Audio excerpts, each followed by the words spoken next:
Chapter 3. Tom appeared before Aunt Polly, who was sitting by an open window in a pleasant room, which was bedroom, breakfast room, dining room, and library at the same time.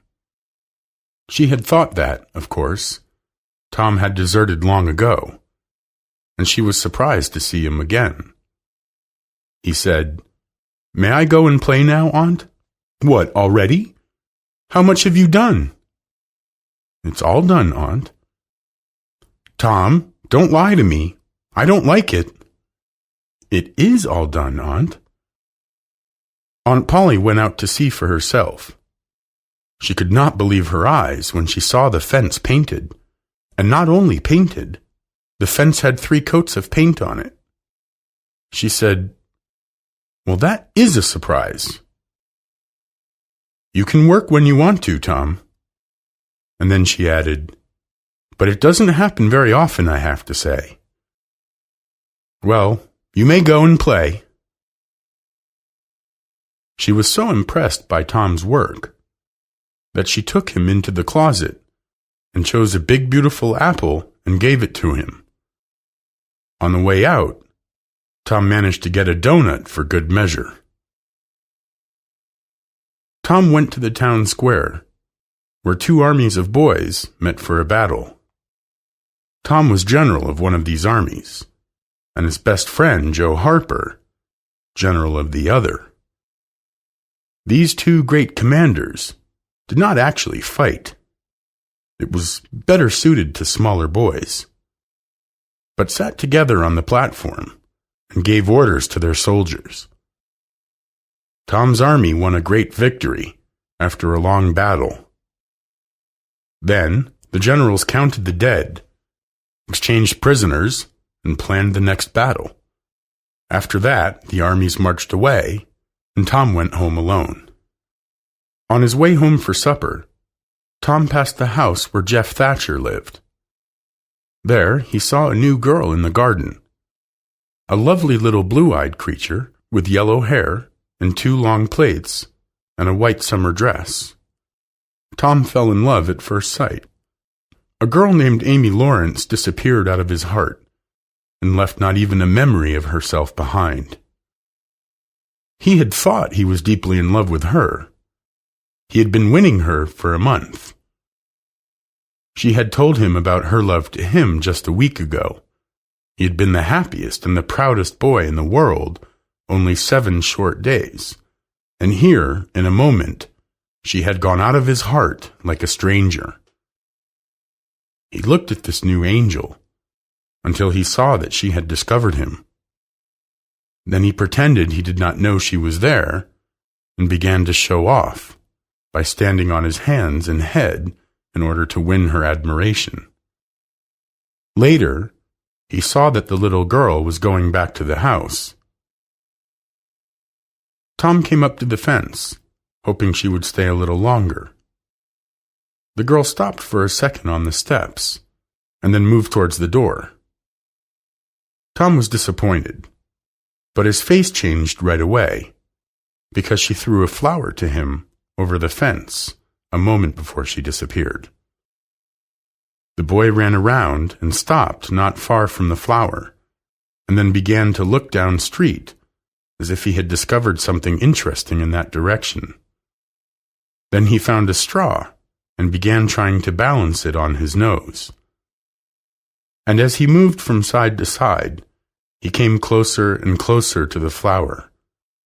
Finally, Tom picked up the flower with his toes and hopped on one leg towards the trees where no one could see him. There, he put the flower into his jacket next to his stomach, because he believed his heart was there. Tom stayed around the girl's house all evening, showing off as before, but she never came out again, though as Tom hoped, she could see his attention from the window. All through supper he was so happy that his aunt wondered what had got into the child. He tried to steal sugar under his aunt's very nose, and she rapped his knuckles for it. He said, "Aunt, you don't punish Sid when he takes it." "Well, Sid doesn't torment me the way you do. You'd be always into that sugar if I wasn't watching you." Then she went to the kitchen, and Sid reached for the sugar bowl, but his fingers slipped and the bowl dropped and broke. Tom was so happy that he even remained silent.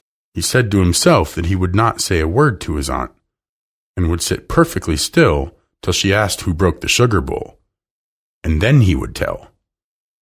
And that pet would catch it. Tom could hardly hold himself when the old lady came back. He said to himself, "Now it's coming." And the next moment he was lying on the floor. The hand was ready to strike again when Tom cried out, "Hold on now, why are you angry with me? Sid broke it." Aunt Polly stopped, puzzled. But when she spoke again, she only said, I'm sure you deserve it too. No doubt you made something bad when I was in the kitchen." Then her conscience reproached her. She wanted to say something kind and loving, but then she would have to admit that she had been wrong, and discipline forbade that. So Aunt Polly did not say a word, but she was not happy about it. Tom felt very sad. He knew that in her heart his aunt was on her knees to him, but it was not enough. He imagined himself lying sick and dying, and his aunt bending over him and hoping for one little forgiving word. But he would turn his face to the wall and die with that word unsaid. How would she feel then? How would she throw herself upon him? How her tears would fall like rain. Then Tom thought of his flower. He wondered if the unknown girl would pity him if she knew about his death. Tom got up, opened the door, and went outside looking for quiet places that were in harmony with his spirit. About 9:30 or 10 o'clock, he came to the street where the lovely girl lived. Was she there? Tom climbed over the fence and came up to that window. He looked at it for a long time, and with emotion. Then he lay down on the ground under it, holding his poor flower. He would die like that, out in the cold world, with no home, no friends, no love. Would she drop one little tear upon his poor lifeless body? At that moment, someone opened the window. Tom heard the servant's voice, and a bucket of water fell on the dead boy. Tom jumped up, wet through, and ran home.